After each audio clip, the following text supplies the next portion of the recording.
அடுத்தது கர்த்தருடைய வசனத்தை கொஞ்ச நேரம் நம்ம தியானிக்க போகிறோம். பிரசங்க வேளைக்குள்ளே நம்ம கடந்து வந்திருக்கிறோம். நான் ஏற்கனவே சொன்ன மாதிரி வேத புஸ்தகத்தை கையில் வச்சுருக்கணும். நம்முடைய கவனத்தை அக்கம் பக்கம் சிதற விடக்கூடாது. அதிகபட்சம் 1 மணி நேரம்தான் நம்ம கர்த்தருடைய வார்த்தையை ஆழ்ந்து கவனித்து தியானிக்க போகிறோம். ஏன்னா கர்த்தருடைய வசனத்தை வாசித்து தியானிக்கும் போது அதிலே ஒரு ஆற்றலும் வல்லமையும் பெலனும் நமக்குள்ளே உண்டாகிறது. ஒரு மனிதனுடைய சரீரத்துக்கு எப்படி ஆகாரம் முக்கியமோ அதே மாதிரி அவனுடைய ஆவிக்கு கர்த்தருடைய வார்த்தை என்ற ஆகாரம் ரொம்ப முக்கியம். அது இல்லாவிட்டால் அவனுடைய ஆத்துமா, அவனுடைய ஆவி சோர்ந்து போய்விடும். அதனால் வாரத்துக்கு ஒரு நாள் மாத்திரம் இல்லை, தினம் நீங்கள் கொஞ்சம் நேரமாவது கர்த்தருடைய வசனங்களை ஆராய்ந்து தியானிப்பதை வழக்கமாக வச்சிருக்கணும். சரி, இன்னைக்கு நம்முடைய தியானத்திற்கென்று எபிரேயருக்கு எழுதின நிருபம் 10வது அதிகாரம் 37 - 39 வரைக்கும் உண்டான வசனங்களை எடுத்து கொண்டிருக்கிறேன். எபிரேயருக்கு எழுதின நிருபம் 10வது அதிகாரம் 37, 38, 39. 37வது வசனம் சொல்லுது, வருகிறவர் இன்னும் கொஞ்ச காலத்தில் வருவார், தாமதம் பண்ணார். விசுவாசத்தினாலே நீதிமான் பிழைப்பான். பின்வாங்கி போவானே ஆனால் அவன் மேல் என் ஆத்துமா பிரியமாயிராது என்கிறார். நாமோ கெட்டுப்போக பின்வாங்குகிறவர்களாய் இராமல் ஆத்துமா ஈடேற விசுவாசிக்கிறவர்களாக இருக்கிறோம். இந்த 3 வசனத்தை மாத்திரம் அப்படியே நல்லா ஃபோக்கஸ் பண்ணி பாருங்க. இதில் பல செய்திகளும் பல காரியங்களும் நமக்கு சொல்லப்பட்டிருக்கிறது. குறிப்பாக இந்த ஆலோசனை எல்லா காலத்துக்கும் உரியது, எல்லா கிறிஸ்தவர்களும் கடைபிடிக்க வேண்டியது. ஆனால் இதில் ஒரு கால குறிப்பு நமக்கு சொல்லியிருக்கு. கால குறிப்பு சொல்லியிருந்தா இந்த காலத்தில் நீங்கள் கண்டிப்பாக இதை கடைபிடிக்க வேண்டும் என்பது அதனுடைய அர்த்தம். என்ன கால குறிப்பு சொல்லியிருக்குன்னு சொல்கிறீங்க? 37வது வசனம் சொல்லுது பாருங்கள், வருகிறவர் இன்னும் கொஞ்ச காலத்திலே வருவார், தாமதம் பண்ணார். அப்படின்னா கர்த்தருடைய வருகைக்கு முன்னால் இருக்கிற காலம் இருக்குது பாருங்க, கடைசி காலம். இந்த காலத்தில் இருக்கிறவங்களுக்கு ஸ்பெசிஃபிக்காக இந்த வார்த்தைகள் சொல்லப்பட்டிருக்கிறது. இன்னும் கொஞ்ச காலத்தில் வந்து விடுவார். அப்போ நாம் இருக்கிற இந்த காலம்தான் அந்த கொஞ்ச காலம். இனி இயேசு கிறிஸ்துடைய வருகை வெகு சீக்கிரத்திலே சமீபித்து விடும் என்று எதிர்பார்க்கப்படுகிறது. காரணம், நம்மை சுற்றிலும் நடக்கிற நிகழ்வுகள், நம்மை சுற்றிலும் செய்யப்படுகிற காரியங்கள் எல்லாம் கடைசி காலத்தில் என்னென்ன நடக்கும் என்று வேதம் நமக்கு வெளிப்படுத்தி முன்னறிவித்திருந்ததோ அதெல்லாம் இப்போ நம்ம கண்கள் பார்க்க நடக்கிறது. அப்போ இந்த காலத்தில் தான் இந்த வசனம் முக்கியமாக கவனிக்கப்பட வேண்டிய ஒரு வசனமாக இருக்கிறது. பாருங்களேன், அந்த காலக்குறிப்பு சொல்லுது. ஆனால் அது எல்லா காலத்துக்கும் உரியது தான், இந்த காலத்திற்கு பிரத்யேகமாக உரியது.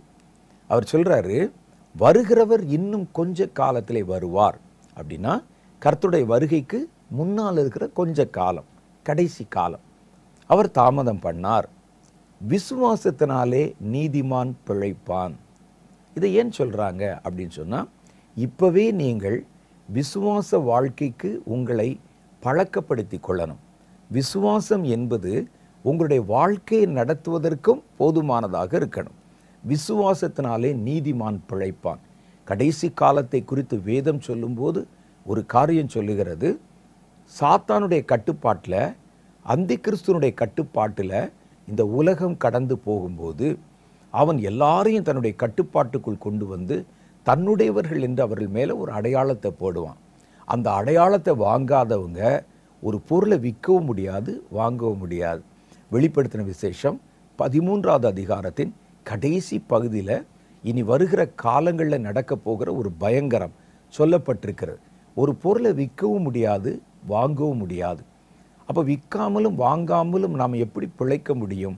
சில சமயத்தில் பாருங்கள், ஒரு லாக்டவுன் மாதிரி, ஒரு கடையடைப்பு போல ஏதாவது ஒரு சூழ்நிலை வரும்போது நம்முடைய வாழ்க்கையே ஸ்தம்பித்து போய்விடுகிறது. ஒன்றும் வாங்க முடியாது, ஒன்றையும் நம்ம விற்க முடியாது, வீட்டுக்குள்ளேயே முடங்கி கிடக்கணும். இதே போல் ஒரு காரியம் அந்தி கிறிஸ்து நாட்களில் உண்டாக்கப்படும்.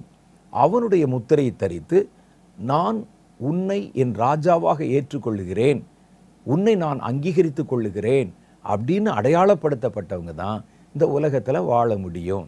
அப்படிப்பட்ட காலத்தில் கர்த்தருடைய பிள்ளைகள் என்ன செய்யணும், எப்படி வாழ்வார்கள் என்றால், அவர்கள் விசுவாசத்தை கொண்டுதான் வாழ வேண்டும். மனுஷன் அப்பத்தினாலே மாத்திரமல்ல, கர்த்தருடைய வாயிலிருந்து புறப்படும் ஒவ்வொரு வார்த்தையினாலும் பிழைப்பான். 40 வருஷம் வனாந்திரத்தில் பாருங்க, அவர்கள் விதைக்கவும் இல்லை, அறுக்கவும் இல்லை, சேர்க்கவும் இல்லை, மழையை பற்றி வெயிலை பற்றி கவலைப்படவில்லை. ஆனால் 40 வருஷம் கர்த்தர் அவர்களை வழி நடத்தினார். அதே போல தான் அந்த கடைசி காலத்தில் உலகம் தவிக்கும், உலகம் தத்தளிக்கும். கர்த்தர் தம்முடைய பிள்ளைகளை பாதுகாக்கணும். அதற்கு அவங்க என்ன செய்யணும்னா, இன்னைக்கு நம்ம வாழ்க்கை ஆதாரத்துக்கு பணத்தை நம்பி வாழ்ந்து கொண்டிருக்கிறோம், உழைப்பை நம்பி வாழ்ந்து கொண்டிருக்கிறோம். இனி ஒரு இருண்ட காலம் வருகிறது. நீங்கள் விசுவாசத்தை நம்பினால்தான் வாழ முடியும், கர்த்தருடைய பிள்ளைகளாய் வாழ முடியும். மற்றவங்க சும்மா வாழலாம். கர்த்தருடைய பிள்ளைகள் கர்த்தருடைய பிள்ளைகளாகவே வாழ வேண்டுமானால் இனி வருகிற காலத்தில் நீங்கள் விசுவாசத்தை கொண்டுதான் வாழ நேரிடும். அதனால தான் அவங்க சொல்கிறாங்க, விசுவாசத்தினாலே நீதிமான் பிழைப்பான். அவன் இந்த உலக மயக்கத்தில் உலகத்தினுடைய அச்சுறுத்தல்களுக்கு பயந்து அவன் பின்வாங்கி போனால் என் ஆத்துமா அவன் மேல் பிரியமாயிராது. வெளிப்படுத்தின விசேஷம் 20வது அதிகாரம் அதைத்தான் சொல்லுகிறது. பயந்து போய் அந்தி கிறிஸ்துனுடைய கட்டளைக்கு கீழ்ப்படிந்து தம்முடைய கைகளில் முத்திரை வாங்கி கொண்டவர்களை கர்த்தர் சாத்தானோடும் அந்தி கிறிஸ்துவோடும் கள்ள தீர்க்கதரிசியோடும் முத்திரை வாங்கினவர்களை சிறைப்பிடித்து அக்னி கடலிலே தள்ளுகிறார் என்று வேதம் சொல்லுது. அவருடைய ஆத்துமா அவர்கள் மேலே பிரியமாயிராது. அவன் ஒரு உலக காரியத்துக்காக, ஒருவேளை உணவுக்காக அவன் சோரம் போய்விட்டான் அப்படின்னு கர்த்தர் பின்வாங்குகிறவர்கள் மேலே பிரியமாயிருப்பதில்லை என்று கர்த்தருடைய வேதம் நமக்கு தெளிவாய் சுட்டி காட்டுகிறது. அப்படின்னா நம்ம முத்திரை வாங்கலைன்னா வாழ முடியாதே. கர்த்தர் சொல்லுகிற வாழ முடியும். நீங்கள் விசுவாசத்தினாலே பிழைக்க முடியும். விசுவாசத்தினால் பிழைக்கிற ஒரு வாழ்க்கை இன்றைக்கு நமக்கு அபியாசம் இல்லை, அதுக்குண்டான பயிற்சி நமக்கு இல்லை. ஆனால் விசுவாசத்தில் நாம் வாழ வேண்டிய ஒரு கட்டாய சூழ்நிலை வரப்போகிறது. இஸ்ரவேல் ஜனங்களுக்கு 40 வருஷம் வனாந்திரத்திலே வந்த மாதிரி நமக்கும் இப்படிப்பட்ட இக்கட்டு காலத்தில், கர்த்தர் வருவதற்கு முன்னால் இருக்கக்கூடிய அந்த கொடிய காலத்தில், கடைசி காலத்தில் நமக்கு தேவை. ஆகவே இப்பொழுதிருந்தே விசுவாசத்திலே வாழ பழகிக்கொள்ளணும். நம்முடைய தேவைகளை விசுவாசத்திலே சந்திக்க பழகிக்கொள்ளணும். எந்த ஒரு காரியத்தையும் விசுவாசத்தினாலே அடைந்து கொள்ளுகிற அந்த முயற்சியை, அந்த காரியத்தை நம்ம கற்றுக்கொள்ளணும். அது சுலபம், அது நடக்கும். வேதம் சொல்லுகிறது, நாமோ கெட்டு போக பின்வாங்குகிறவர்களாக இராமல்.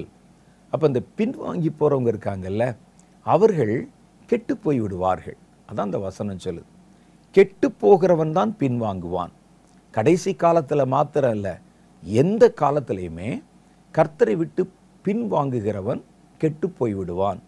வேதம் சொல்ல ஆத்துமா ஈடேற விசுவாசிக்கணும். அப்போ கெட்டு போகிறவர்கள் பின்வாங்குகிறவர்களாக இருக்கிறார்கள். விசுவாசிக்கிறவர்கள் ஆத்துமா ஈடேற்றம் அடைய, கர்த்தருடைய ராஜ்யத்தில் நித்திய ஜீவனை சுதந்திரிக்க பாத்திரவான்களாய் இருக்கிறார்கள் என்று சொல்லப்படுகிறது. பின்மாற்றம் என்றால் என்ன? முதல்ல ஏதோ ஒரு உணர்ச்சி வேகத்திலேயோ அல்லது முதல்ல ஒரு விசுவாசத்தினுடைய உந்துதலாலோ நாம் கர்த்தரிடத்தில் நம்முடைய வாழ்க்கையை இணைத்து கொண்டு அதன் பிறகு நம்முடைய வாழ்க்கையில் நம்ம சந்திக்கக்கூடிய சில சூழ்நிலைகளால் நாம் எடுத்துக்கொண்ட முயற்சியை தொடர்ந்து செய்ய முடியாமல், கடைபிடிக்க முடியாமல் கர்த்தரை விட்டு விலகுகிறோம் பாருங்க, அதுக்கு பேர் தான் பின்மாற்றம். முதல்ல வரும்போது நமக்கு ஊக்கமாக இருக்கும், முதல்ல வரும்போது நமக்கு உற்சாகமாக இருக்கும். இனி வாழ்ந்தாலும் செத்தாலும் இயேசுவுக்குத்தான் என்று தான் எல்லாரும் வருவாங்க. ஆனால் ப்ராக்டிக்கல் லைஃபுக்குள்ளே நுழையும் போது, தன்னை சுற்றிலும் உலகத்தில் நடக்கிற காரியங்களை பார்க்கும்போது, தாங்கள் எடுத்துக்கொண்ட அந்த பிரதிஷ்டையில், அவர் எடுத்துக்கொண்ட அந்த முடிவிலே உறுதியாக இருக்க முடியாது. அவங்க எப்படி முதல்ல பின்வாங்குவாங்க அப்படின்னு சொன்னால், முதல்ல இங்கும் அங்குமாக இருப்பாங்க. சில நாட்கள் கர்த்தருக்கு ஊழியம் செய்வாங்க, சில நேரத்தில் அவர்கள் அந்த பின்மாறக்கூடிய காரியங்களில், உலக காரியங்களில் போவாங்க. அவர்கள் அடிக்கடி போக்கும் வரத்துமாக இருப்பாங்க. ஒரே சீராக நடக்க மாட்டாங்க. ஒரு நாள் நல்லா இருப்பாங்க, அப்புறம் கொஞ்சம் அந்த பாவமோ உலகமோ சூழ்நிலையோ அவர்களை ஈர்க்கும்போது அங்கே போயிடுவாங்க. அப்புறம் மறுபடியும் உணர்வடைந்து மறுபடியும் உள்ளே ஓடியாந்துருவாங்க. ஓடி வந்து, ஆண்டவரே நான் பாவம் செய்து விட்டேன், பின்வாங்கி போய்விட்டேன், 1 மாதமாக ஜெபம் பண்ணல, ஒரு மாதமாக பைபிள் படிக்கலை, மறுபடியும் என்னை ஏற்றுக்கொள்ளும், கர்த்தர் அவர்களை ஏற்றுக்கொள்வார்.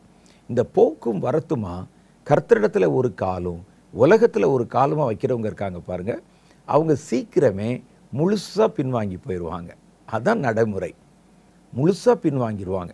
பின்பு இச்சையானது கர்ப்பம் தரித்து பாவத்தை பிறப்பிக்கும், பாவம் பூரணமாகும்போது மரணத்தை பிறப்பிக்கும். அப்போ இது வந்து ஒரே நாளில் நடக்கக்கூடிய ஒரு ப்ராசஸிங் கிடையாது. ஒரு கர்ப்பம் எப்படி உருவாகுமோ அது மாதிரி இச்சை என்பது ஒரு கர்ப்பம் வளருவது மாதிரி வளர்ந்து கொண்டே இருக்கும். கொஞ்சம் கொஞ்சமாக வளரும். அப்புறம் அது வளர்ந்த பிறகு பாவத்தை பிறப்பித்து விடும்.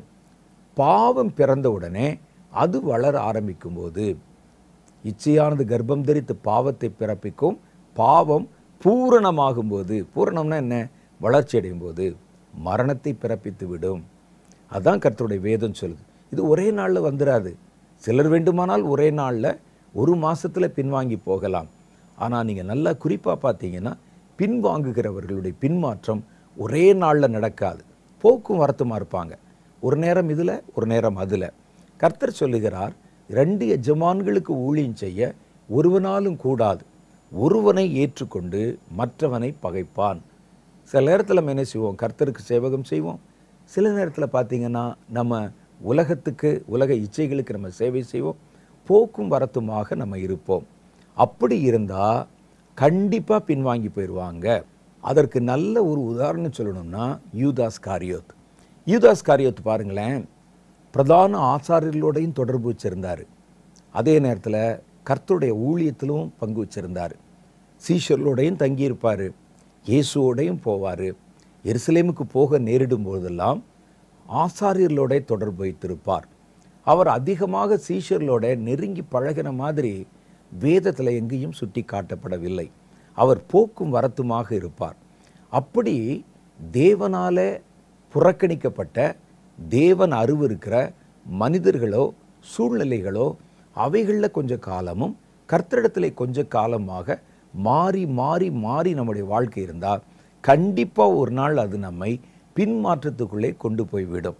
கர்த்தருடைய வேதம் சொல்லுது, கலப்பையின் மேல் கை வைத்து விட்டு பின்னிட்டு பார்க்கிறவனே எனக்கு சீஷனாக இருக்க மாட்டான். பின்னால் போகிறதுக்கு முன்னால் என்ன செய்வான், பின்னால் பார்ப்பான். இங்கே உட்காந்துக்கிட்டே அதை பற்றி யோசிச்சுக்கிட்டு இருப்பான். ஓ, நம்ம குடித்தோமே எப்படி இருக்கும், நம்ம இந்த பாவத்தை செய்தோமே இந்த வாழ்க்கை எப்படி இருக்கும், பழைய வாழ்க்கை, பழைய இன்பங்கள், உலகத்தின் காரியங்கள் இதெல்லாம் எப்படி இருக்கும் அப்படின்னு வேதம் சொல்லுது. கலப்பையின் மேலே கையை வச்சுட்டு பின்னால் போகிறவன் இல்லை, பின்னிட்டு பார்க்கிறவன் எனக்கு சீஷனாக இருக்க முடியாது. பின்னிட்டு வெளியே போயிடுறானே அவன் என்னுடைய ஜனமாகவே இருக்க முடியாது. சீஷன் அப்புறம் பின்னிட்டு போய்விட்டால் என் ஆத்துமா அவன் மேல் பிரியமாயிராது. அப்போ அந்த பின்னிட்டு போகிறவர்களை நீங்கள் பார்த்தீங்கன்னா முதல்ல பின்னால் பார்ப்பாங்க, பின்னால் இருந்த காரியங்களை யோசிப்பாங்க. அவர்கள் கலப்பையில் கை வச்சுட்டாங்க, முன்னால் அவங்களுக்கு நிறைய வேலை இருக்குது, நிறைய ஓட்டம் இருக்குது, செய்ய வேண்டிய பல கடமைகள் இருக்கிறது. இப்படி நின்று பின்னால் பார்க்கும்போது அவன் கர்த்தருடைய சீஷத்துவத்தை இழந்து போவதற்கு வாய்ப்பு இருக்கிறது. அதனால் நம்ம என்ன செய்யணும்னா, கலப்பையின் மேலே கை வச்சிட்டோம்னா மரணமே நேர்ந்தாலும் அதை விட்டு பின்மாறி போய்விடக்கூடாது. பின்மாறி போகிறவர்கள் அதுக்கு முன்னால் எவ்வளவு அச்சீவ்மெண்ட்ஸ் பண்ணியிருந்தாலும், கர்த்தருக்குன்னு எவ்வளவு காரியத்தை செய்திருந்தாலும் பின்வாங்கி விட்டால் அவங்க செய்த எல்லாம் மறக்கப்பட்டு போயிடும். அவர்கள் மேலே கர்த்தர் பிரியமாக இருக்க மாட்டார். அவன் செய்த எல்லாமே கர்த்தருடைய பார்வையிலிருந்து விலகி போய்விடும். சாலமோனை விடவா பெரிய ஒரு ஆள், அவன் பின்மாறி போன போது கர்த்தர் அவரை வெறுத்து தள்ளிவிட்டார். மாத்திரல்ல, பின்மாற்றம் என்றால் என்ன என்பதை நம்ம முதல்ல பார்க்கணும். பின்மாற்றம் அப்படின்னு நம்ம சொல்கிறோம், கர்த்தரை விட்டு நாம் ஏற்கனவே வாழ்ந்த பழைய வாழ்க்கைக்கு பின்னால் திரும்பி போவது தான் பின்மாற்றம் என்று சொல்லப்பட்டாலும் அதற்கு பல அடையாளங்கள் இருக்கிறது. அதைத்தான் கர்த்தருடைய வேதம் சொல்லுது. பல விஷயங்களை ஒவ்வொரு அடையாளமாக சொல்லுகிறது. முதல் காரியம் பாருங்க, கர்த்தரை விட்டு தங்கள் இருதயத்தை திருப்புவது. சில தேவனுடைய பிள்ளைகளை பார்த்தீங்கன்னா எப்போ பார்த்தாலும் கர்த்தருடைய காரியங்களை பற்றியே யோசித்து கொண்டிருப்பார்கள்.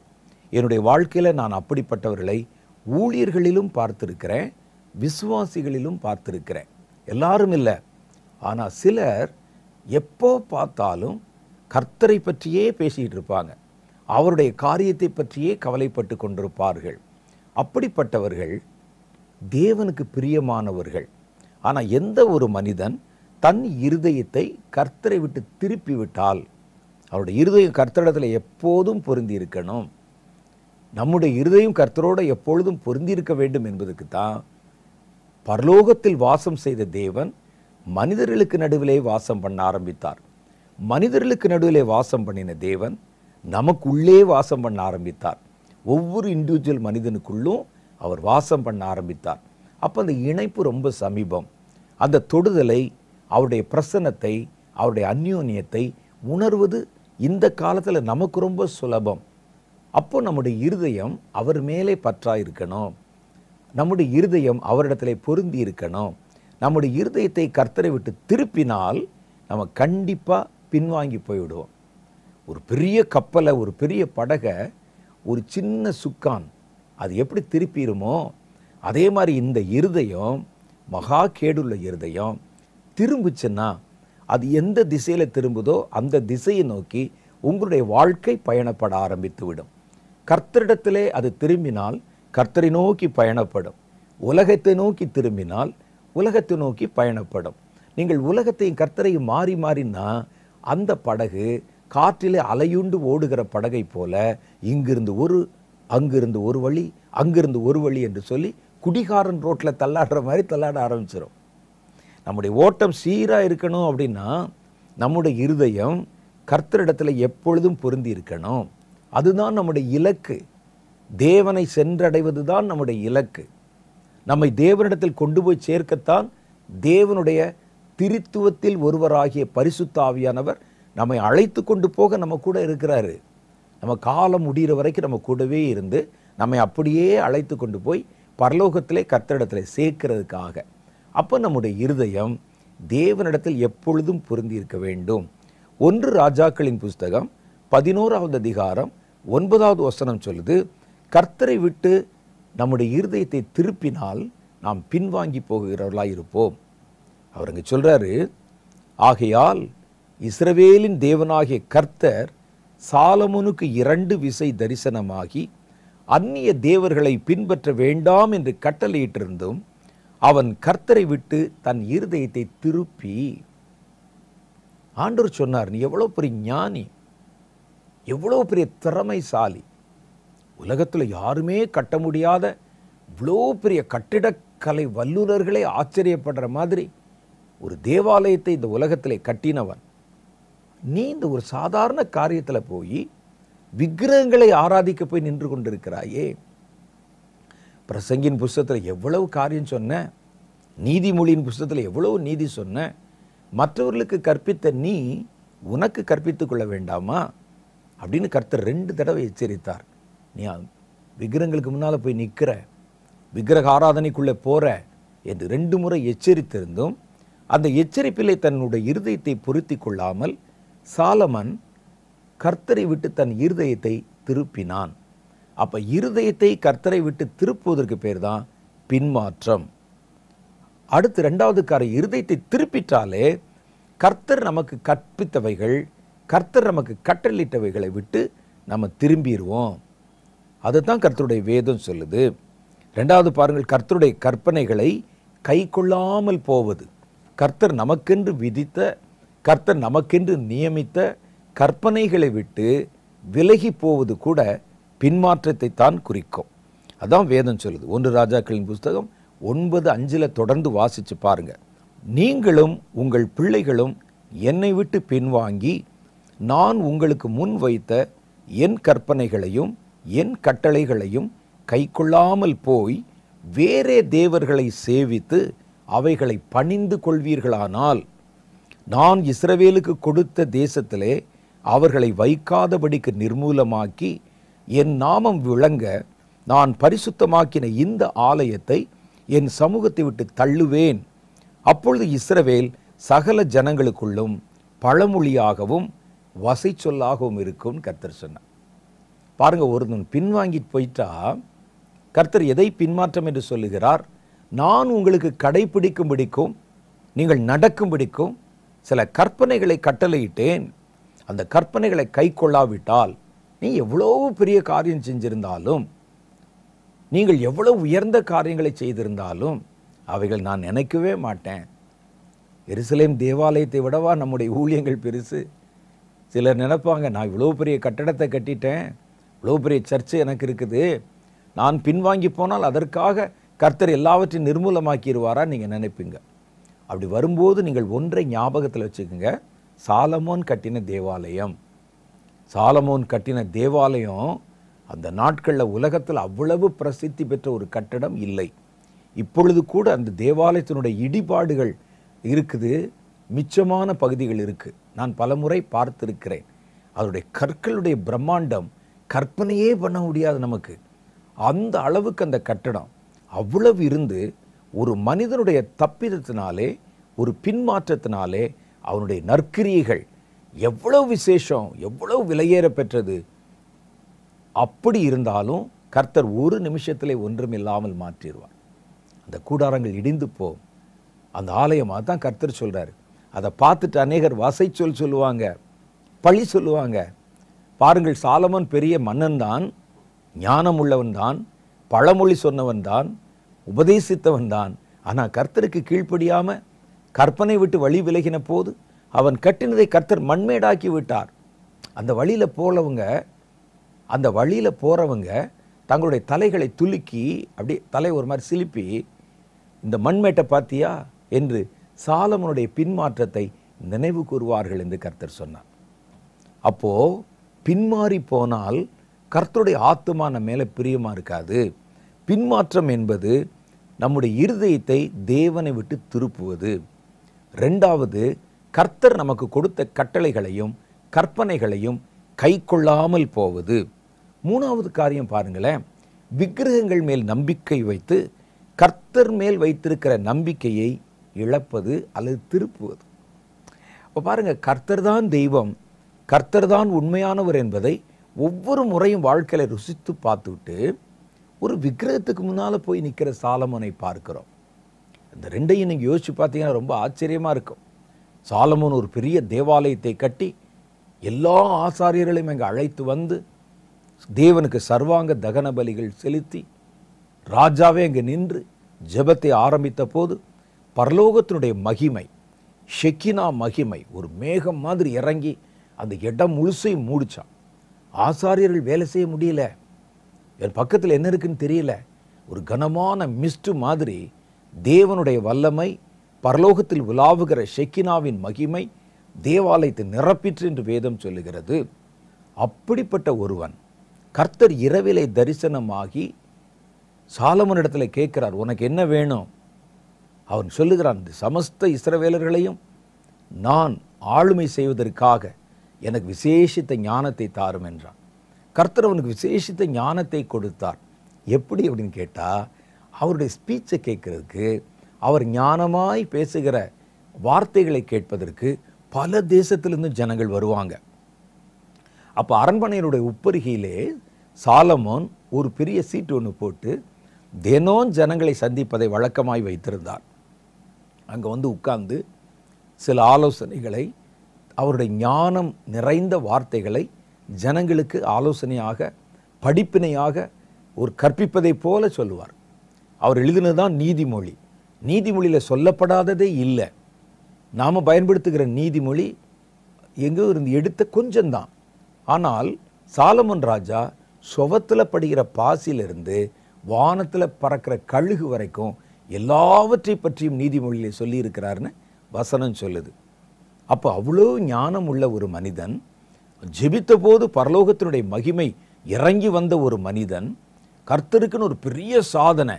கர்த்தர் சொன்னார், நீ யுத்த மனுஷனாக இருந்து அநேகருடைய இரத்தத்தை சிந்தினதுனால நான் உன் மூலம் அந்த ஆலயத்தை கட்ட மாட்டேன். தாவீதுக்கு பெரிய ஆசை, எனக்கு அரண்மனை கட்டாட்டா கூட பரவாயில்ல, கர்த்தருக்கு ஒரு ஆலயத்தை கட்டணும்னு. கர்த்தர் சொன்னார், உனக்கு கொடுக்க மாட்டேன்.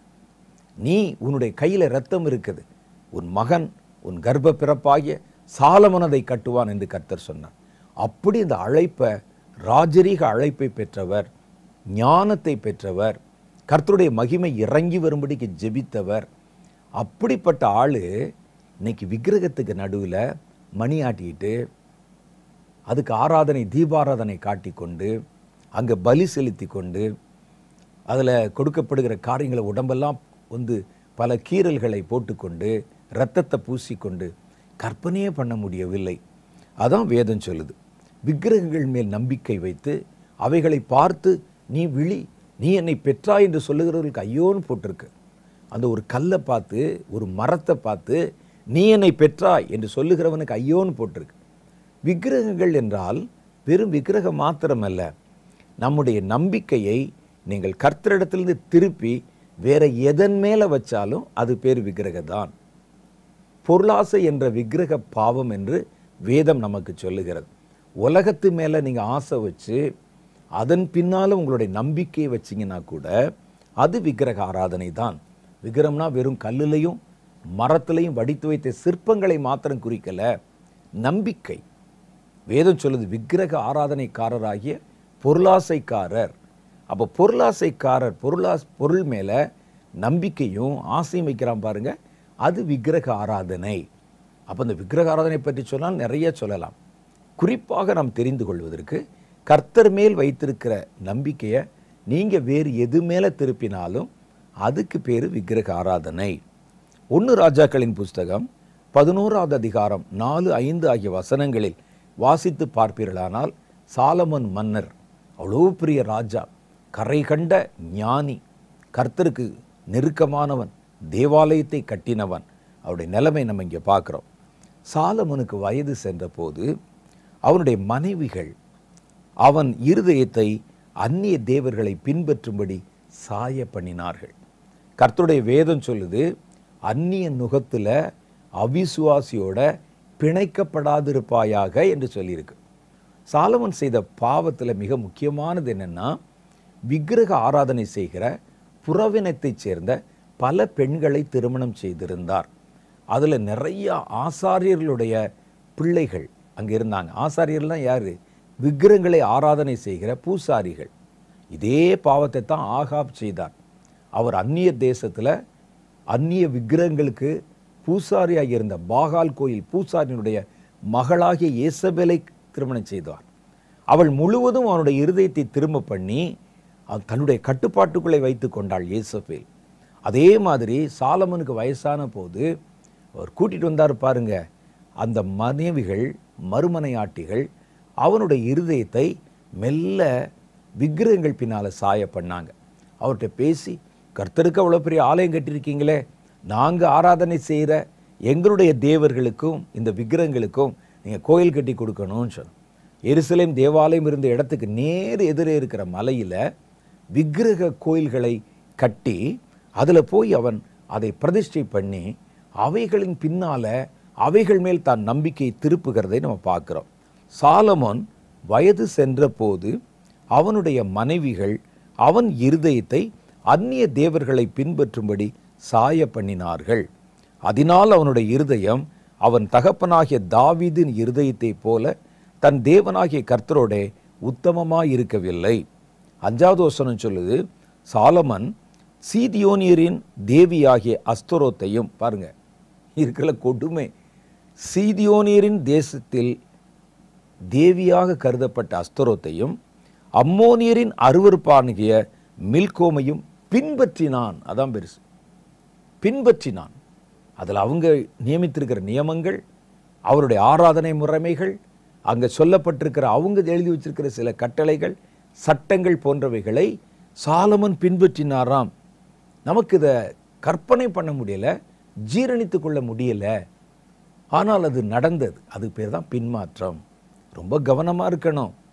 ஒருவேளை அவருடைய மனைவிகள் ஒரு பிராது வைத்து நீங்களாம் ஆராதிக்கிறதுக்கு ஒரு பெரிய ஆலயத்தை கட்டியிருக்கீங்க, நாங்கள் போய் ஆராதிக்கிறதுக்கு எங்களுடைய தேவர்களுக்கு ஒரு ஆலயத்தை கட்டி கொடுங்கன்னு சொன்னால் கூட அதில் லாஜிக் இருக்கு. இவர் முழு மனதாய் அவரும் அதை பின்பற்றினாராம்.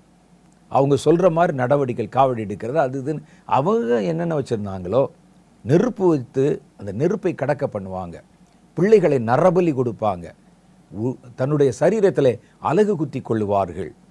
இப்படிலாம் இருக்கிற காரியங்களை சாலமோனும் பின்பற்றினதை கற்பனை செய்ய முடியுதா? அது பேர் தான் பின்மாற்றம். அடுத்த காரியம் சொல்லுது நமக்கு, 4வது காரியம் தீமைக்கு திரும்புவது.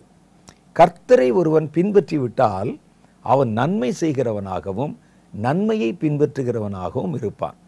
ஆனால் கர்த்தரை பின்பற்றி கொண்டிருக்கிறவர்கள் தீமைக்கு திரும்பிட்டான், தீமை செய்வதற்கு திரும்பிட்டான் அப்படின்னா அது பின்மாற்றம். பார்த்தாலே நமக்கு தெரிஞ்சிடும். முன்ன இதெல்லாம் செய்ய மாட்டார் ஐயா, முன்ன லஞ்சம் வாங்க மாட்டார், முன்ன சட்டம் பேசுவார், கர்த்தர் பார்க்குறாருன்னு சொல்லுவார், இப்போ மறுபடியும் கொஞ்சமாக லஞ்சமெல்லாம் வாங்க ஆரம்பிச்சிட்டாரே அப்படின்னு சொல்கிறாங்க பாருங்கள். தீமைக்கு, தாங்கள் விட்டு வந்த தீமைக்கு திரும்புவதற்கு பேர் பின்மாற்றம் என்று வேதம் சொல்லுகிறது.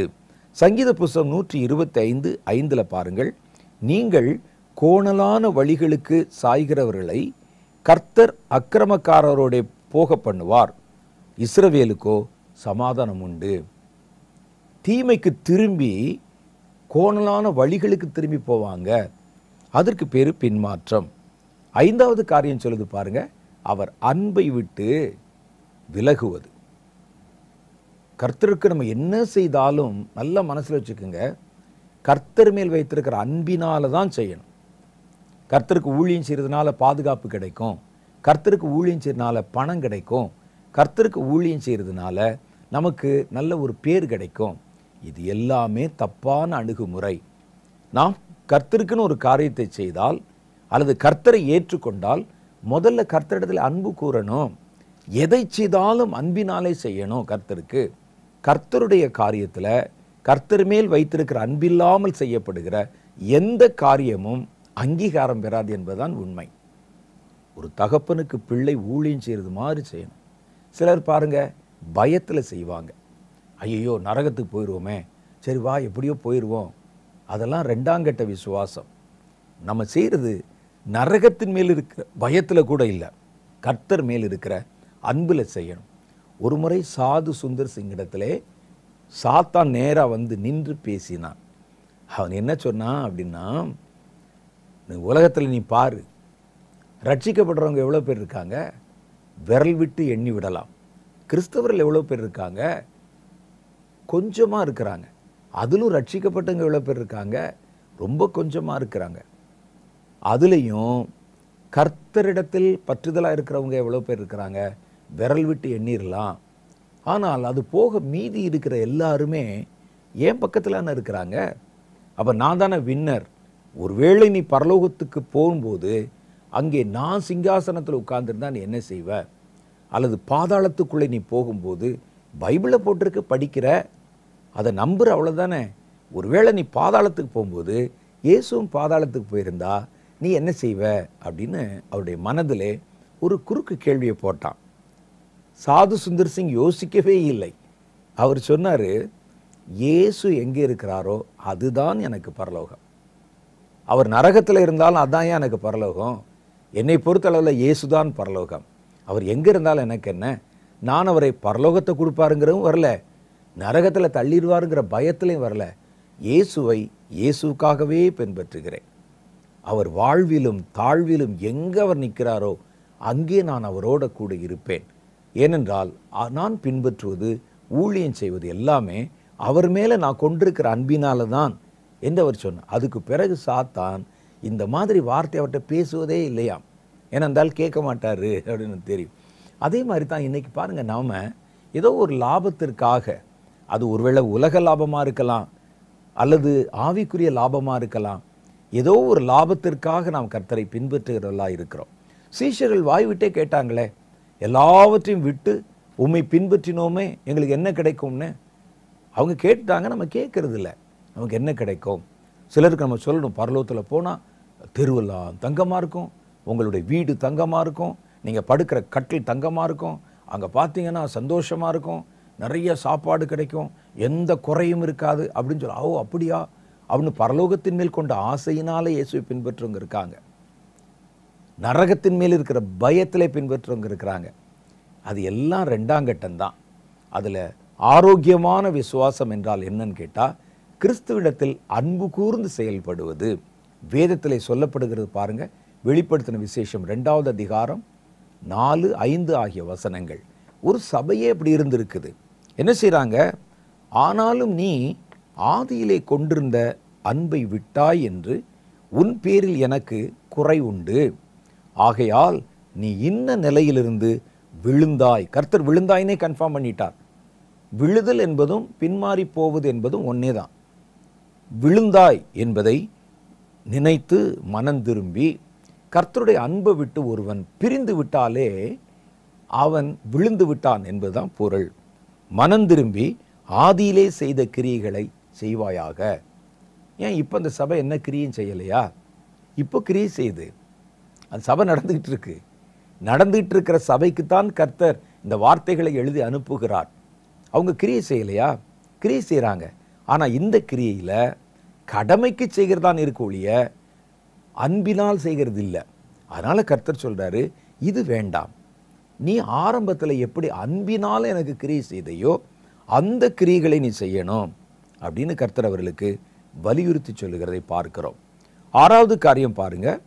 ஒரு மனிதன் தேவனிடத்திலிருந்து சாத்தானிடத்திலே திரும்புவது. 1 தீமோத்தேயுவின் புஸ்தகம் 5வது அதிகாரம் 15வது வசனம் சொல்லுகிறது. சில ஆட்கள் பாருங்களேன், சாத்தானிடத்தில் திரும்பி விடுவார்கள். சாத்தான் தெரிஞ்சாலுமே திரும்பிடுவாங்க. ஏனெனில் இதற்கு முன்னே சிலர் சாத்தானை பின்பற்றி விலகி போனார்கள். சிலர் சாத்தானை பின்பற்றி அந்த நாட்களே அந்த சபையில் இருந்திருக்கிறாங்க. ஏன் சாத்தானை பின்பற்றுகிறார்கள்? என்ன நடந்தது அப்படின்னு கேட்டிங்கன்னா, கள்ள உபதேசகர்கள் கள்ள உபதேசங்களுக்கு செவி கொடுத்தா அந்த உபதேசங்கள் நம்மை சாத்தானிடத்திலே நடத்திவிடும். அதில் தான் ரொம்ப கவனமாக இருக்கணும். கள்ள உபதேசிகளும் கள்ள கிறிஸ்துக்களும் கள்ள தீர்க்கதரிசிகளும் தோன்றி ஜனங்களை வஞ்சித்தார்கள். அதனாலே சிலர் கர்த்தரை விட்டு விலகி சாத்தானை பின்பற்றுவர்களால் மாறிட்டாங்க.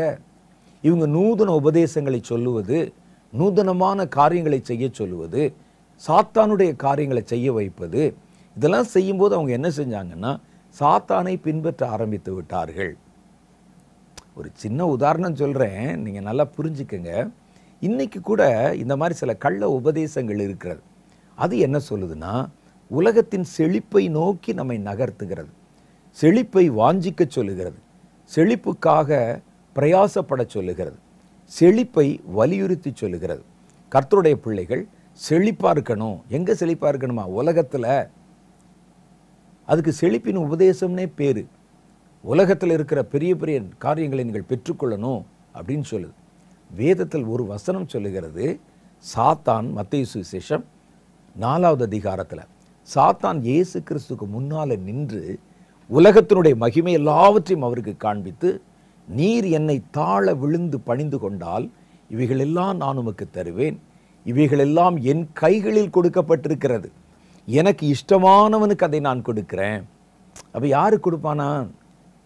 தனக்கு இஷ்டமானவனுக்கு கொடுப்பான்.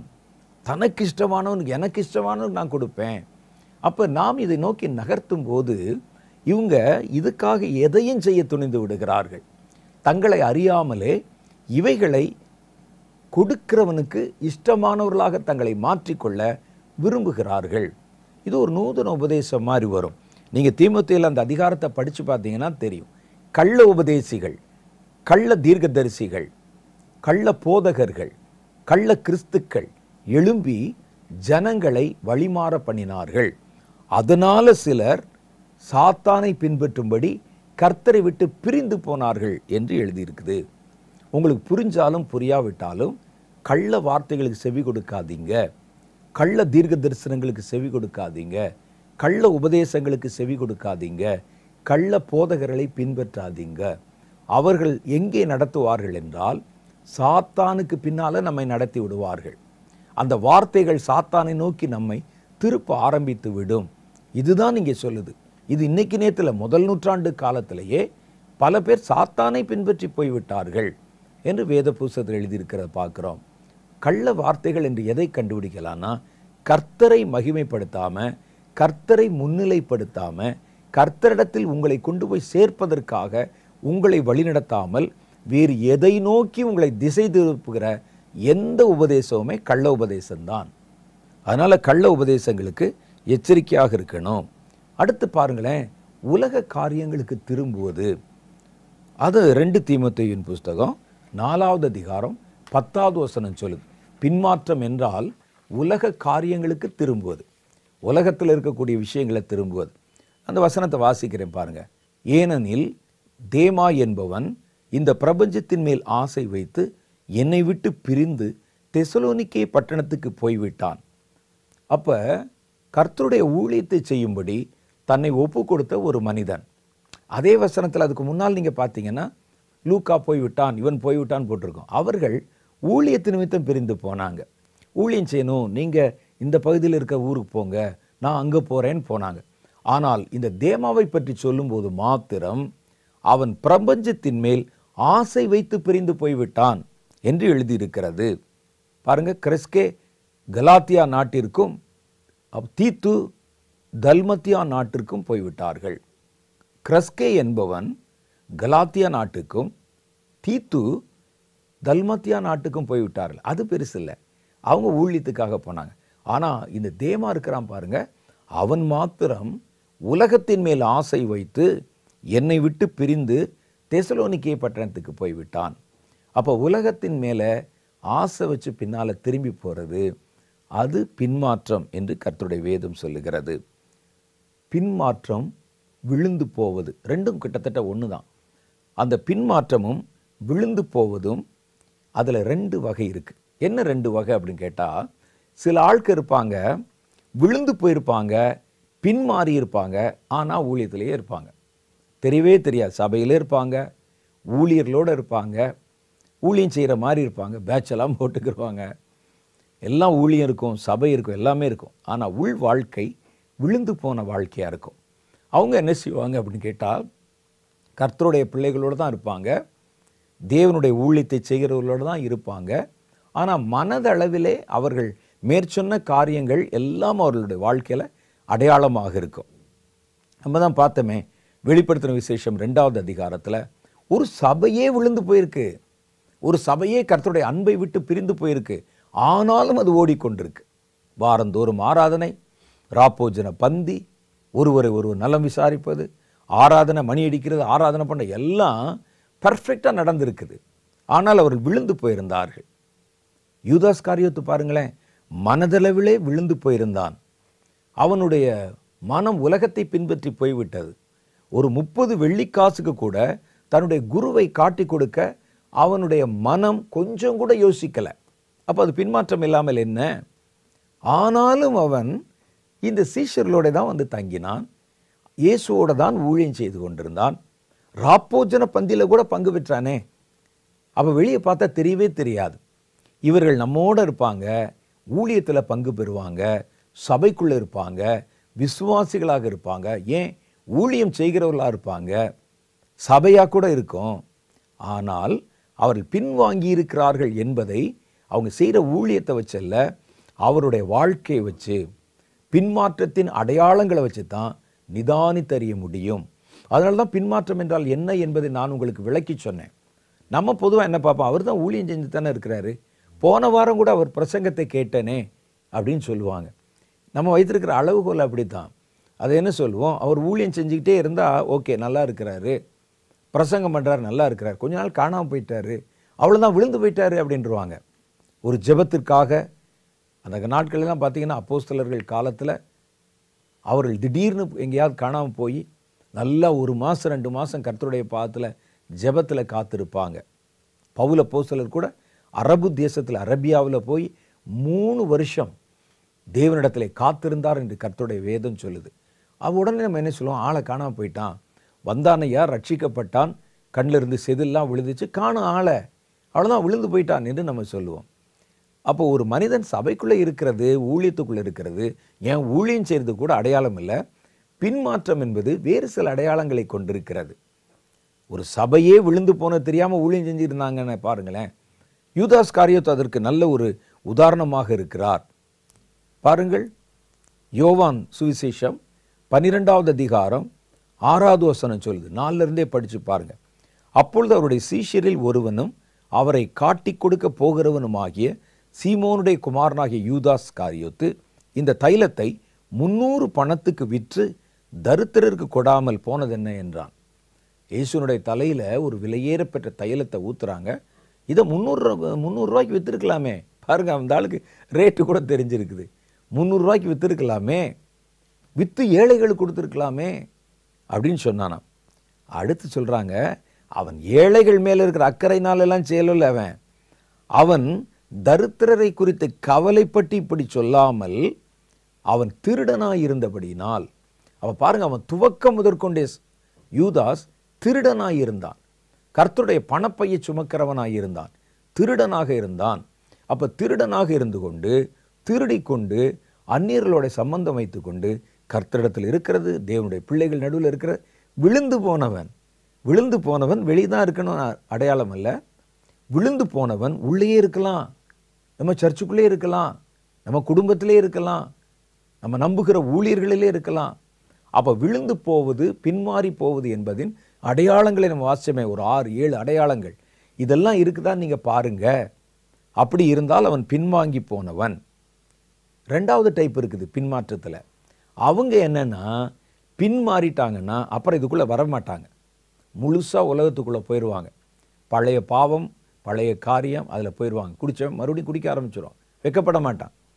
அவன் போய் அவன் பாட்டுக்கு வந்து நேராக ஒரு கடையில் உட்காந்து குடிக்கிறதும், பாவம் செய்வதும், விக்கிரங்களுக்கு முன்னால் போய் ஆராதிப்பதும் எல்லாமே நடக்கும். அவன் வெக்கப்பட மாட்டான், மறுபடியும் இதுக்குள்ளே வரமாட்டான். அவன் அங்கிருந்து கொள்வான், அப்படியே பிரிஞ்சு போயிடுவான். அப்படி இந்த 2 விதமான பின்மாற்றம் இருக்குது. கர்த்தர் மேல் கொண்ட அன்பை இழப்பது தான் விழுதல் என்பது. அதுதான் வேதம் சொல்லுது.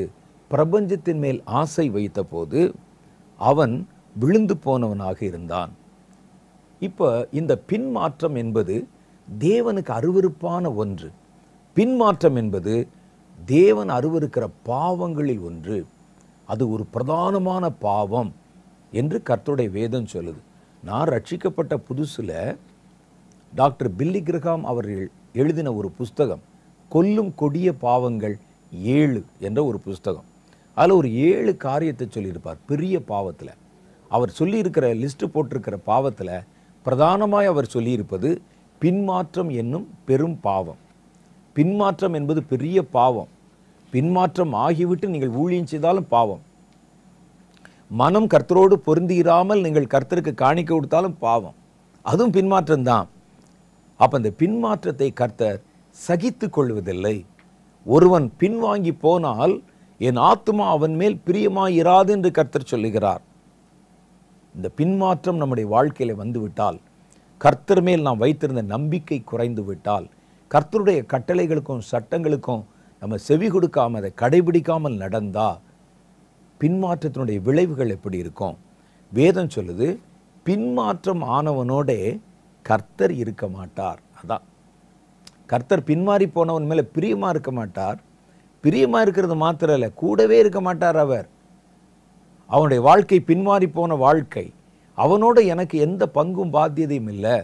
சாலமோனை எச்சரித்தது போல கர்த்தர் உள்ளே இருந்து எச்சரித்து கொண்டே இருப்பார். ஆனால் கேட்கலன்னு சொன்னால் அதுக்கப்புறம் அந்த அபிஷேகம் நமக்குள்ளே இருக்காது. சிலர் சொல்லுவார்கள், அபிஷேகமும் அழைப்பும் மாறாதவைகள். நீங்கள் எவ்வளோ பாவம் செஞ்சாலும் கர்த்தர் உங்கள் கூட தான் இருப்பார். இல்லை இல்லை இல்லை. தாவீது சொல்லுகிறார், உம்முடைய பரிசுத்த ஆவியை என்னிடத்திலிருந்து எடுத்துக்கொள்ளாதிரும் என்றார். எடுத்துக்கொள்ளாதிரும். எபிரேயருடைய புஸ்தகம் நமக்கு எச்சரித்து சொல்லுகிறது, ஒரு தரம் பிரகாசிக்கப்பட்டும் இனி வரும் உலகத்தின் பலன்களை ருசி பார்த்தும் ஒருவன் பின்வாங்கி போவானே ஆனால் மறுபடியும் அவனை மனந்திரும்புதலுக்கு ஏதுவாக புதுப்பிப்பது கூடாத காரியம் அப்படின்னு போட்டிருக்கிறார். பின்வாங்கி போனாலே கர்த்தருடைய ஆவியானவர் விலகி போய் விடுவார். அது நமக்கு தெரியவே தெரியாது வெளியே. வேதம் சொல்லுது, கர்த்தர் அவர்களோட இருக்க மாட்டார், கர்த்தர் அவர்களோட. ஆனால் அது வரைக்கும் எச்சரிப்பார். சாலமோன் போய் விக்கிரங்களுக்கு முன்னால் மணியாட்டி கொண்டிருந்தவனையே கர்த்தர் எச்சரித்திருக்கிறாரே. எச்சரிப்பார். கேட்கல, இருதயத்தை மறுபடியும் கடினப்படுத்துகிறோம், பின்மாற்றத்தில் நிலைத்திருக்கிறோம், முழுசாக திரும்பிட்டோம். ஆனால் வெளியே யாரும் என்ன நினச்சிக்கிடுவாங்கங்கிறதுக்காக ஒரு ஊழியக்காரன் மாதிரி, ஒரு சபை நடத்துகிறவர் மாதிரி, அல்லது ஒரு சபையில் இருக்கிற விசுவாசி மாதிரி நாம் நம்மை காட்டிக்கொள்ளுகிறோமே ஒழிய உண்மையிலேயே நம்முடைய வாழ்க்கை அப்படி இல்லை.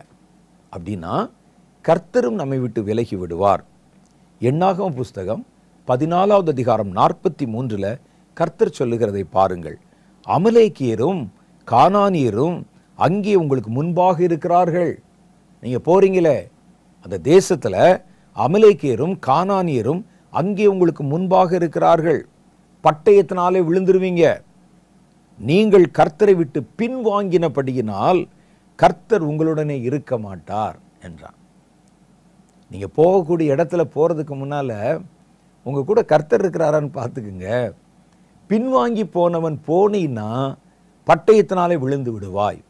அது துணிகரமான ஊழியத்தை குறிக்கிறது. சில ஆட்களை நம்ம பார்க்குறோம், வாழ்க்கை சரியாக இருக்காது, இழிவான ஆதாயத்தை இச்சித்து கொண்டிருப்பாங்க, பாவத்தில் நிலை நின்றிருப்பாங்க, பாவத்தை விட்டு முழுசாக வெளியே வந்திருக்க மாட்டாங்க, அவருடைய இருதயம் கர்த்தரிடத்தில் உத்தமமாக இருக்காது. ஆனால் வெளியே என்ன செஞ்சிருவாங்கன்னா ஊழியம் செய்து கொண்டிருக்கிறார்கள். திடீர்னு சாத்தான் இருக்கிற இடத்துல போய் அதை கட்டி ஜெபம் பண்ணுங்க, அதற்கு விரோதமாக போய் யுத்த களத்தில் நில்லுங்க. இப்படிலாம் படும்போது முதல்ல நாம் தெரிந்து கொள்ள வேண்டியது கர்த்தர் நம்ம கூட இருக்கிறாராங்கிறது தெரிஞ்சுக்கிறணும். கர்த்தர் உங்கள் கூட இல்லாவிட்டால் நீங்கள் எதிரியை எதிர்க்க முடியாது. விசுவாசிகளுக்கு நடுவில் நின்றலாம், சர்ச்சில் விசுவாசிகளுக்கு நடுவில் நின்று நீங்கள் ஜெபத்தை நடத்திடலாம், கூட்டத்தில் விசுவாசிகள் நடுவில் ஊழியம் செஞ்சிடலாம். சத்துருவுக்கு முன்னால் நிற்க முடியுமா? அப்போ தான் நாம் யார் என்பது வெட்ட வெளிச்சமாகிவிடும். அப்போ அங்கே சொல்கிறாரு, நீ ஜனங்களோட இருக்கிற சந்தோஷம், ஆனால் நீ உள்ளுக்குள்ளே விழுந்து போயிருக்கிறாய், உள்ளுக்குள்ளே பின்வாங்கி இருக்கிறாய். நீ இதோட போனீன்னா அங்கே அமலேக்கியன் இருக்கிறான், பட்சிக்கிற சிங்கம் இருக்குது. நீ என்ன செய்யணும்? அப்படி போனால் நீ பட்டயத்தினாலே விழுந்து போவாய். அந்த வசனத்தை வாசிக்கிறேன் பாருங்க. அமலேக்கியரும் கானானியரும் அங்கே இருக்கிறாங்க, அவர்கள் உங்களுக்கு முன்பாக இருக்கிறாங்க. பட்டயத்தினால் நீங்கள் விழுந்து விடுவீர்கள். ஏனென்றால் நீங்கள் கர்த்தரை விட்டு பின்வாங்கினபடியினால் கர்த்தர் உங்களுடனே இருக்க மாட்டார்.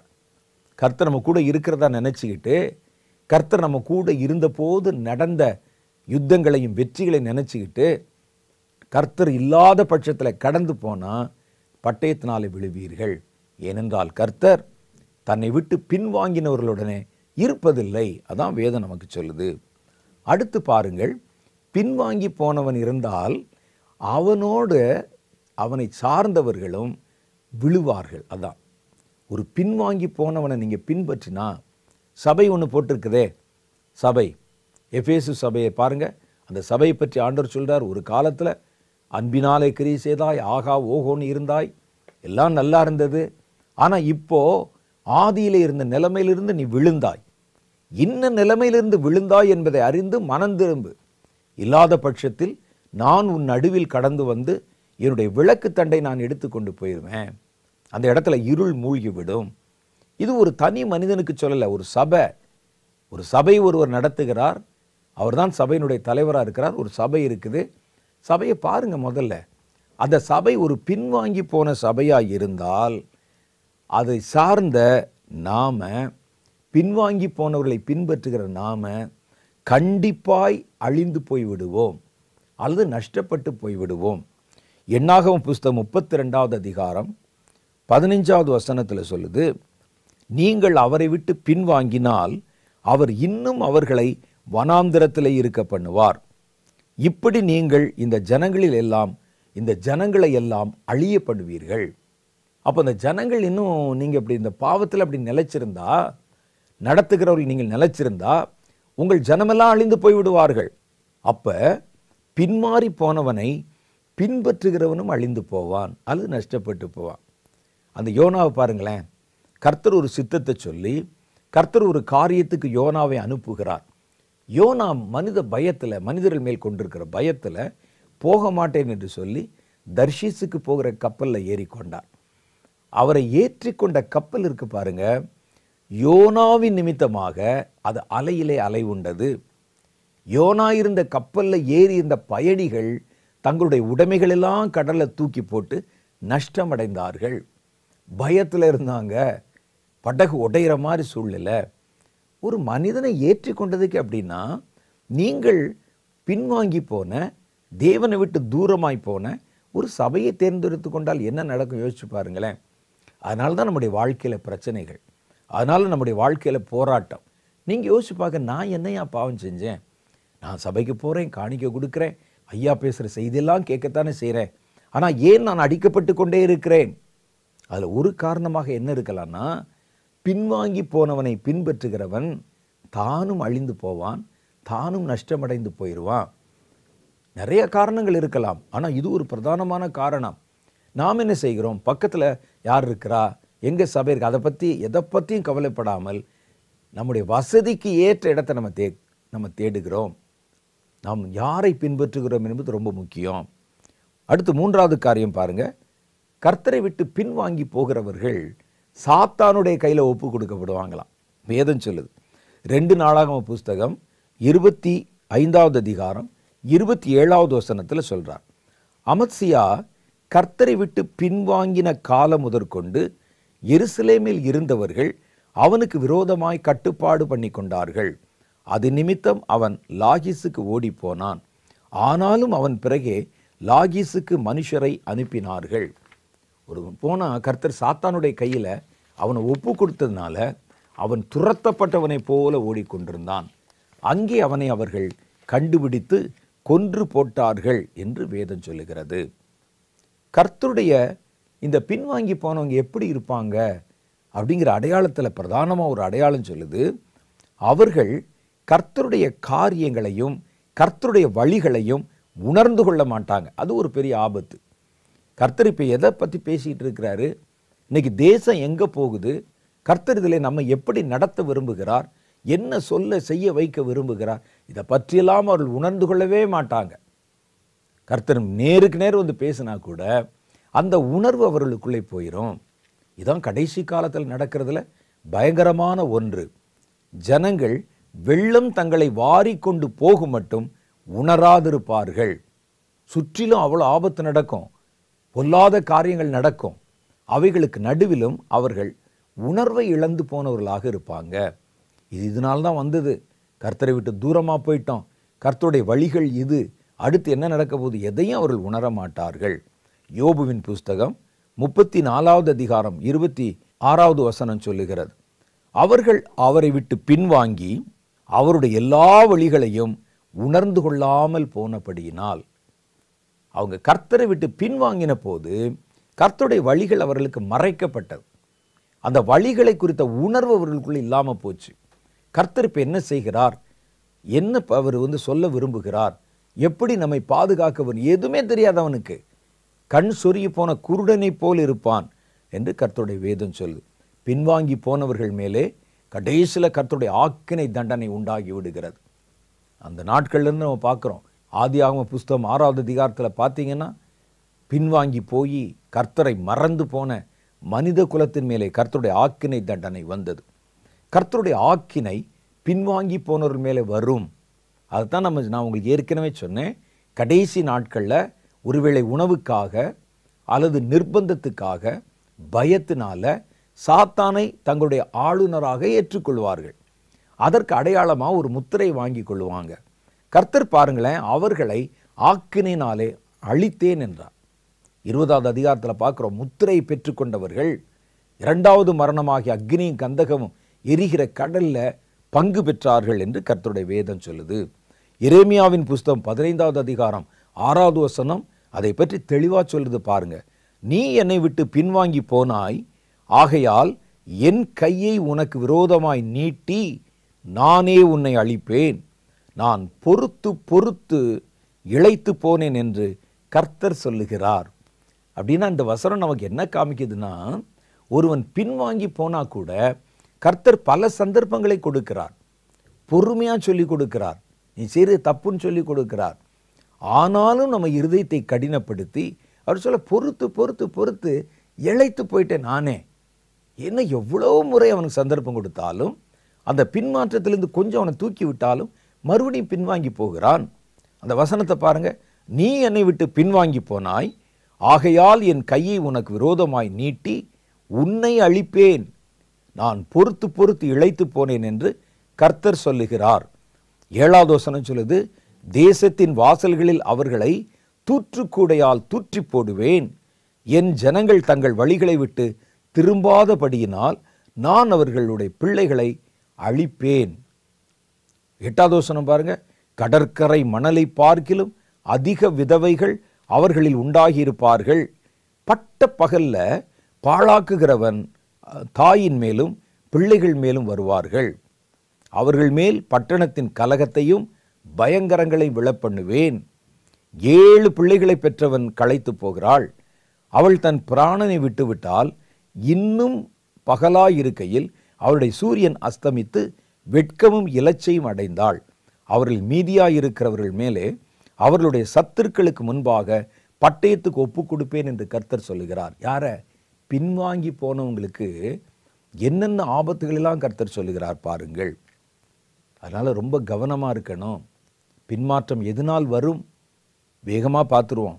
மனமேட்டிமையினால பின்மாற்றம் வரும். நீதிமொழியின் புஸ்தகம் 16:16 சொல்லுகிறது, அழிவுக்கு முன்னானது அகந்தை, விழுதலுக்கு முன்னானது மனமேட்டிமை. நம்ம உயர்ந்த ஒரு பெரிய ஆள் மாதிரி நினைத்து, பரிசுத்தவான் மாதிரி, நீதிமான் மாதிரி ஒரு மனமேட்டிமை. அந்த மனமேட்டிமை நம்மை அழிவுக்குள்ளே நடத்திவிடும், பின்மாற்றத்துக்குள்ளே போயிடும். 2வது காரியம் பாருங்க, இச்சை அல்லது பொருளாசை. உலகத்தின் மேல் இருக்கிற இச்சை, பொருளாசை. அதான் நம்ம ஏற்கனவே பார்த்தோம். 1 தீமோத்தேயுவின் புஸ்தகம் 6வது அதிகாரம் 10வது வசனத்தில் சொல்லுது, பண ஆசை எல்லா தீமைக்கும் வேறாயிருக்கிறது.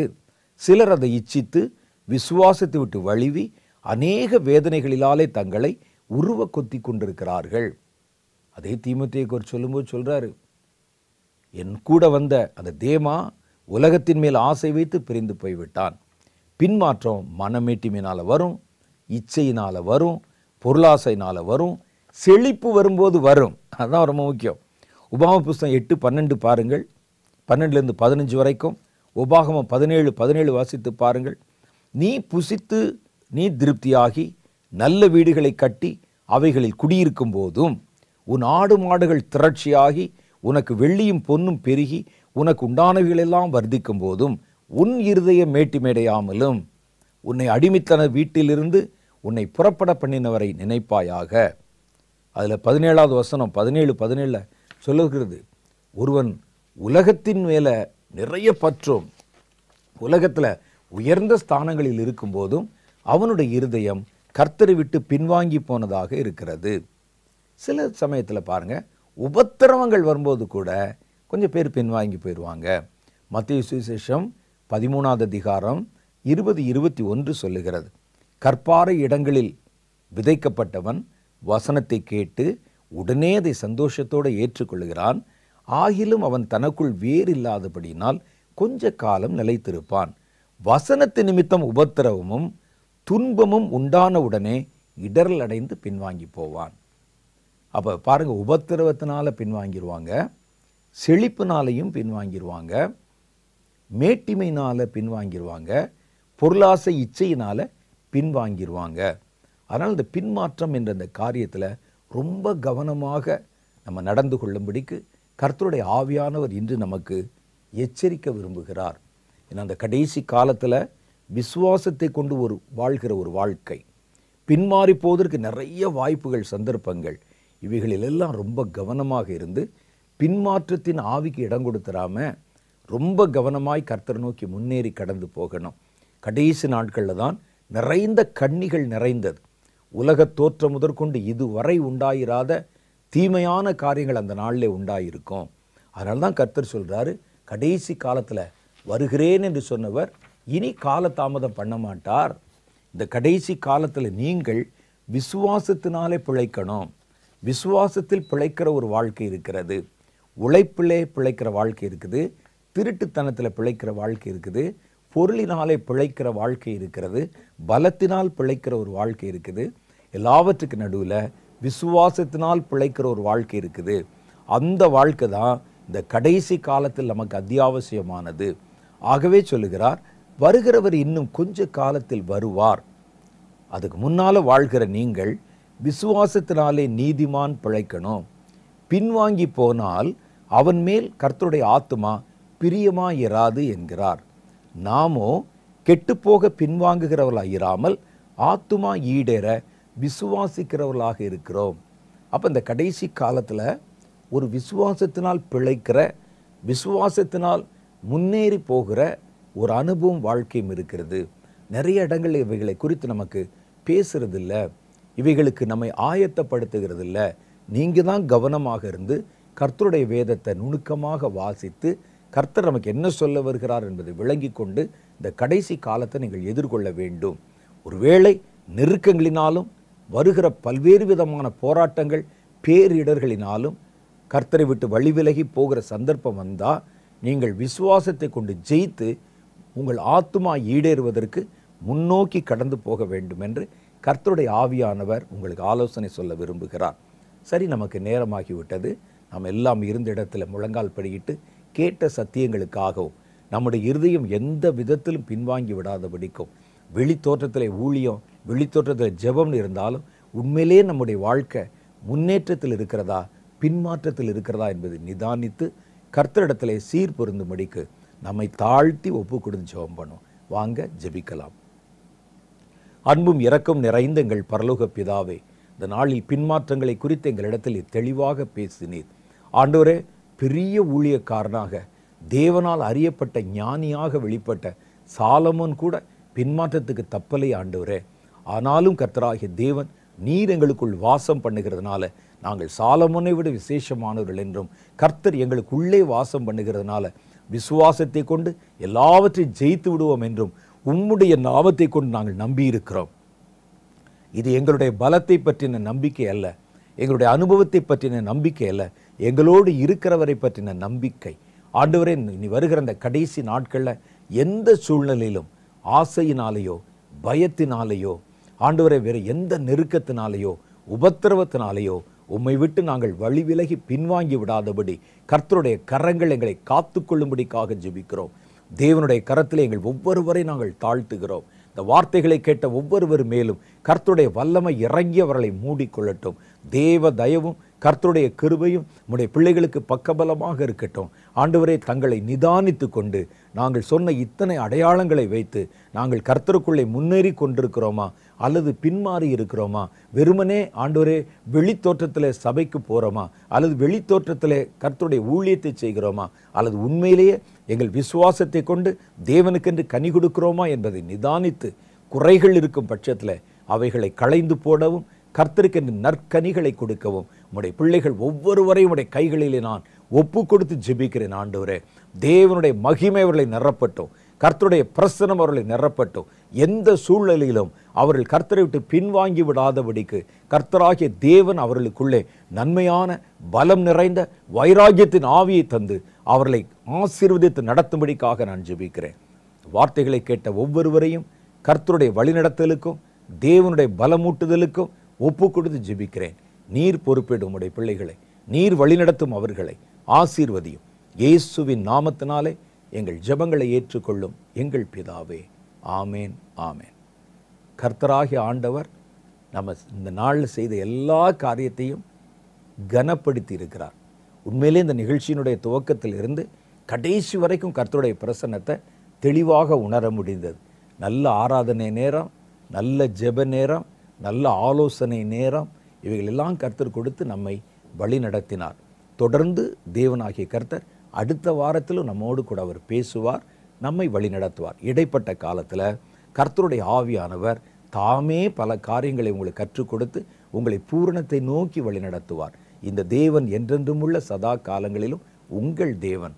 உங்களை அவர் கடைசி வரைக்கும் நடத்தி கனி கொடுக்க வைப்பார் என்று கர்த்தருடைய நாமத்தில் உங்களை வாழ்த்தி விடைபெறுகிறேன். நன்றி, வணக்கம்.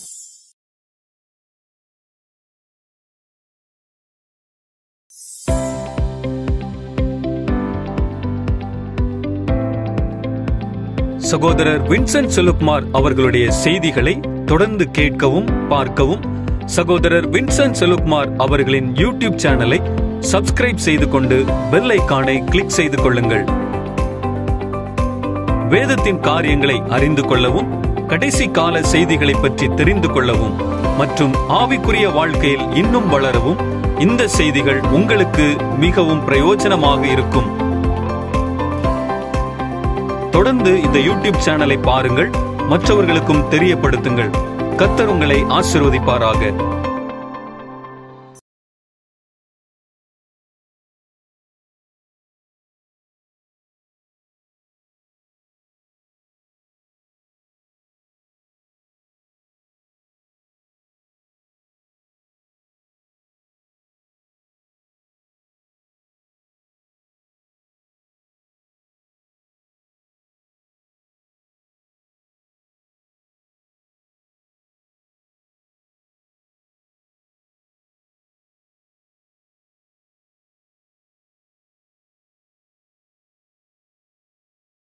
ஊழியத்தின் மூலமாக உங்களுக்காகவே சகோதரர் வின்சென்ட் செலுப்மார் அவர்கள் எழுதிய ஆவிக்குரிய புத்தகங்கள் வெளிவந்துள்ளது. முடியாததை முடிய பண்ணும் கர்த்தர் மற்றும் உங்கள் துக்கம் சந்தோஷமாக மாறும். இந்த புத்தகங்களை www.vincentselupmarbooks.com என்ற இணையதளத்தின் வழியாகவும் அமேசான் மற்றும் பிளிப்கார்ட் வழியாகவும் நீங்கள் பெற்றுக்கொள்ளலாம். மேலும் விவரங்களுக்கு 9731722977 என்ற எண்ணை தொடர்பு கொள்ளலாம்.